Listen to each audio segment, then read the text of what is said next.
Hi everyone, I'm Malvika Pillai, a PhD candidate in health informatics from UNC Chapel Hill. Today, I will be presenting a paper on feature engineering for interpretable machine learning for quality assurance in radiation oncology. The radiation therapy workflow consists of 4 key stages: shared decision-making, CT simulation, treatment planning, and quality assurance. Before administering radiation therapy, a physicist or dosimetrist manually chart checks multiple metrics for each patient.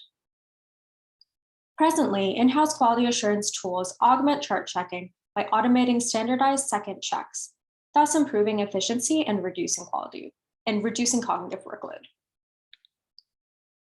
The work I'm presenting today is a piece of an overarching project to flag cases requiring additional manual and cognitive scrutiny using machine learning. The objective of this study is to evaluate feature selection methods to improve the interpretability and transparency of machine learning models for physicists when predicting the degree of difficulty to check a plan. We collected physics pretreatment chart check data between July 2018 and October 2020 to conduct this study. The outcome variable, degree of difficulty to check a plan, was collected as a subjective rating on a scale of 1 to 10 from 16 physicists. The whole dataset is comprised of 778 patient plans, which we divided into training and testing sets. For data selection, an interdisciplinary team, including physicists, clinicians, and software developers, selected attributes along the radiation therapy workflow that we organized into 3 categories. The first, clinical relevance, for example, patient age or sex. The second, contribution to plan complexity, for example, organ count or dose per monitor unit. And lastly, quality assurance, for example, whether the plan was on an accelerated schedule or not. 16 attributes were included in this study. We binarized the outcome variable degree of difficulty as not difficult or difficult plans. We then used SMOTE with a minority sampling strategy to oversample the difficult class. We did this because the dataset is imbalanced, with 70% not difficult cases and 30% difficult cases. We experimented with oversampling to see if it would improve performance on the imbalanced set. All methods were trained with tenfold cross-validation on the original training set and oversample training set separately, and overall performances on the test set were compared. We used 3 types of feature selection methods in this study: filtering, wrapper, and embedded methods. We also examined performance with using all features. Chi-square feature selection consists of testing the independence between variables, and we selected the features that were dependent on the outcome variable with a p-value less than 0.05. Mutual information is the measurement of mutual dependence between 2 random variables, where the larger the measurement, the more dependent one variable is on another. The mutual information score threshold was selected by training classifiers with tenfold cross-validation and selecting the score related to the highest accuracy.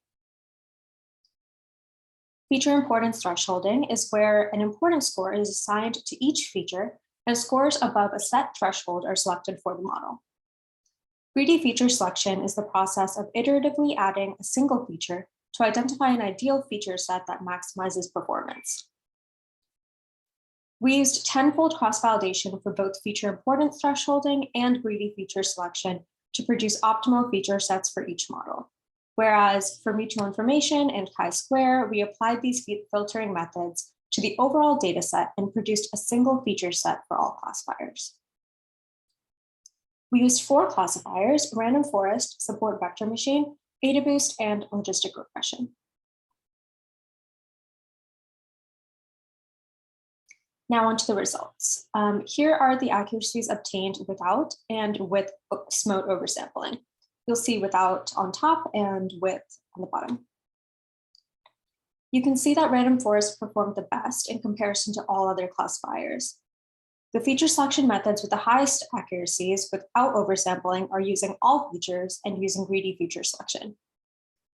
You can see that for logistic regression, using all features and using greedy feature selection actually ended up with equal accuracies.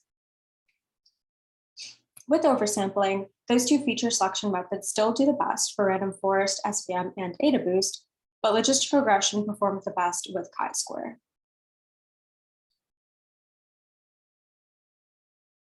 We also evaluated classifier performance with area under the ROC curve, precision, and recall due to the class imbalance.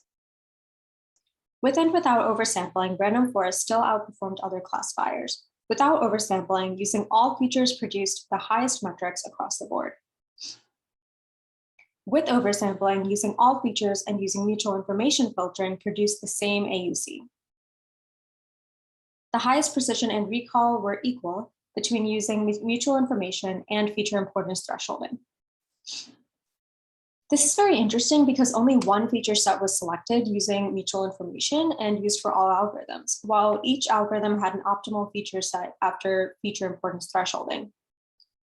When considering computational efficiency, mutual information filtering is definitely more efficient than feature importance thresholding, which could influence future implementation decisions. Also, based on the performance without oversampling, this begs the question whether we really need to select features, because using all features had the highest performance without oversampling. And when comparing the results with and without oversampling, they're pretty comparable. So oversampling also may not be needed.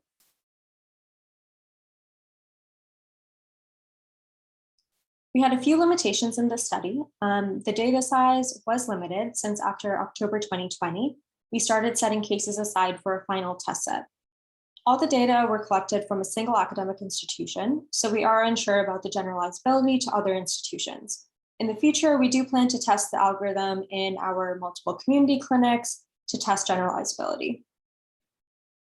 The outcome variable in this study was a subjective rating from physicists, and they had varying levels of experience, and we did not control for that.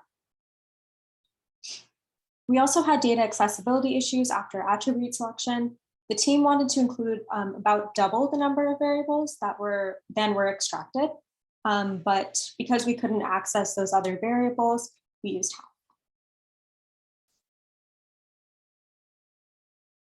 For future work, we plan to optimize prediction of more difficult cases and better the imbalanced data classification by using a voting schema to classify cases based on agreement across multiple algorithms. This work was actually completed recently, and we will be implementing the machine learning algorithms in the clinic soon, which is very exciting. This will allow physicists to rank treatment plans based on the predicted degree of difficulty. We hope to reduce the cognitive workload for the physicist chart checking process, and we'll see how our experiments go in the future. In conclusion, feature selection methods can improve the transparency and interpretability of machine learning algorithms.